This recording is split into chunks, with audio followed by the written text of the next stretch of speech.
नमस्कार, स्वागत है आपका। आप देख रहे हैं इंडिया दस्तक और आपके साथ मैं हूं ईशा खान। चलिए शुरुआत करेंगे बुलेटिन की बड़ी खबर के साथ। चीन ही नहीं, अब जापान में भी कोरोना वायरस से संक्रमित लोगों के मामले बढ़ने लगे हैं। जापान में प्रतिदिन कोरोना के मामलों में बढ़ोतरी देखने को मिली है और एक दिवसीय कोरोना संक्रमण का आंकड़ा 2 लाख से ज्यादा हो गया है। चीन में कोरोना के मामलों में तेज बढ़ोतरी के चलते अब विश्व भर के लोग सचेत होने लगे हैं। इसी के चलते भारत में भी केंद्र और राज्य सरकारों ने भी एहतियात कदम उठाने शुरू कर दिए हैं। इस बीच चीन के साथ जापान में भी कोरोना के मामले बढ़ने लगे हैं। जापान में प्रतिदिन कोरोना के मामलों में बढ़ोतरी देखने को मिली है।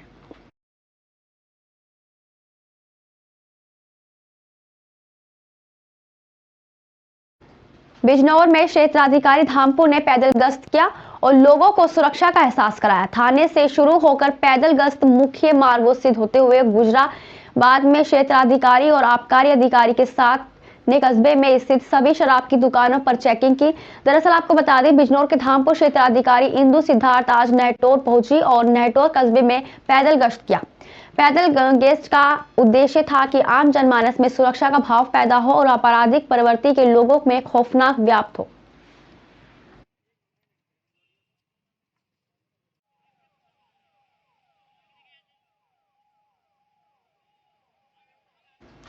बिजनौर के धामपुर में शिखर शिशु सदन सीनियर सेकेंडरी स्कूल में जिले के सभी विद्यालयों के प्रधानाचार्य की बैठक संपन्न हुई।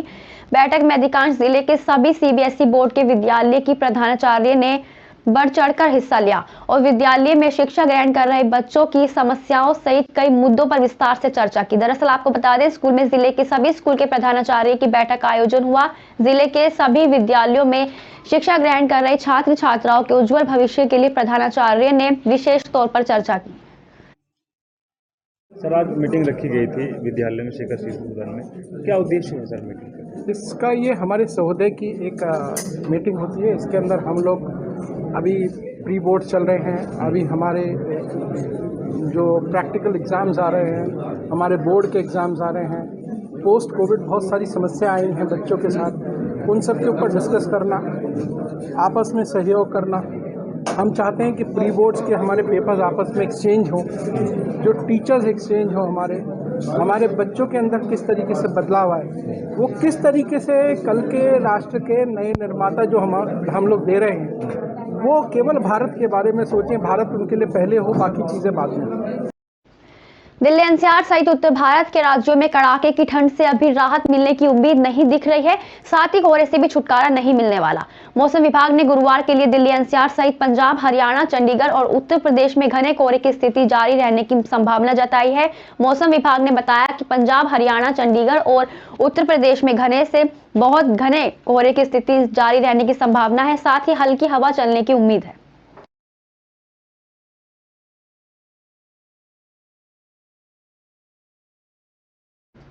उत्तराखंड हाईकोर्ट ने अंकिता भंडारी हत्याकांड की सीबीआई जांच के अनुरोध वाली याचिका बुधवार को खारिज कर दी। जस्टिस संजय कुमार की एकल न्यायाधीश वाली पीठ ने यह कहते हुए याचिका खारिज कर दी कि एक विशेष जांच दल एसआईटी पहले से ही मामले की जांच कर रहा है और इस पर संदेह नहीं किया जाना चाहिए।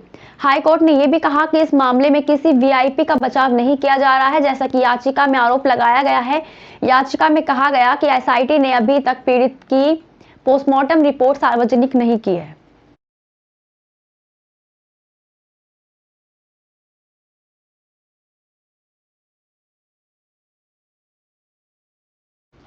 खबर लक्सर से है। श्री सीमेंट लिमिटेड लक्सर द्वारा प्रोजेक्ट नमन के तहत शहीद परिवारों को निःशुल्क सीमेंट दिया जाता है। एक शहीद परिवार के आज श्री सीमेंट लक्सर परिसर में 205 पैक सीमेंट के प्रदान किए गए। इस मौके पर शहीद की पत्नी, उनके देवर मौजूद रहे। इस शहादत को सम्मान देने के लिए विधायक लक्सर मौजूद रहे। विधायक मोहम्मद शहजाद ने कहा कि शहीदों की शहादत को नमन करते हुए शहीद परिवार को सम्मानित किया और कहा, देश शहीदों का हमेशा ऋणी रहेगा।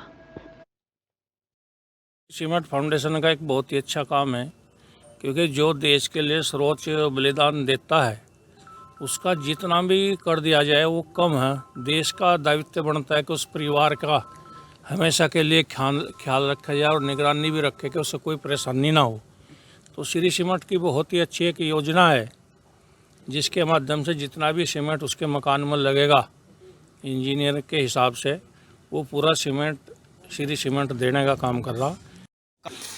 मैं इसके विषय में चंद शब्दों में इतना ही कहना चाहता हूं कि हमारी परियोजना का नाम नमन है और ये शहीदों के प्रति वास्तव में एक नमन रूप से श्रद्धांजलि है। और इसी के तहत आज हमने 205 बैग सीमेंट के शहीद हवलदार फतेह सिंह जी के इस चीज़ के बारे में असम राइफल के यूनिट से हमें अवगत कराया गया था कि श्री सीमेंट से इस प्रकार का कुछ करार है और श्री सीमेंट फाउंडेशन जो है शहीद परिवार के लाभार्थियों को जो है मकान बनाने के लिए सीमेंट प्रदान करते हैं।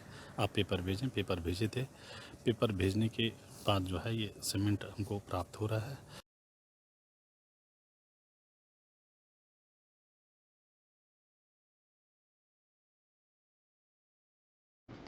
उत्तराखंड के मैदानी इलाकों में ठंड के साथ कोहरे ने भी दस्तक दे दी है। शाम से सुबह तक घना कोहरा छाया रहा।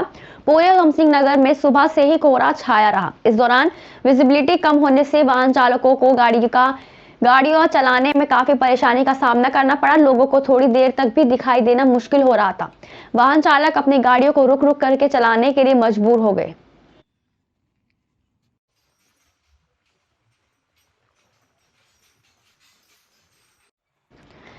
केरल के त्रिशूर जिले की एक नाबालिग लड़की अब अपने बीमार पिता को अपने हिस्से का कुछ लीवर डोनेट कर सकती है। केरल हाईकोर्ट ने इसकी मंजूरी दे दी है। बता दें, कोर्ट ने लड़की की याचिका को स्वीकार करते हुए लीवर का एक हिस्सा अपने पिता को दान करने की इजाजत दे दी है। न्यायमूर्ति बीजी अरुण ने 20 दिसंबर के अपने फैसले में कहा कि ये जानकर बेहद खुशी हुई कि देवानंदी की लड़ाई सफल हुई।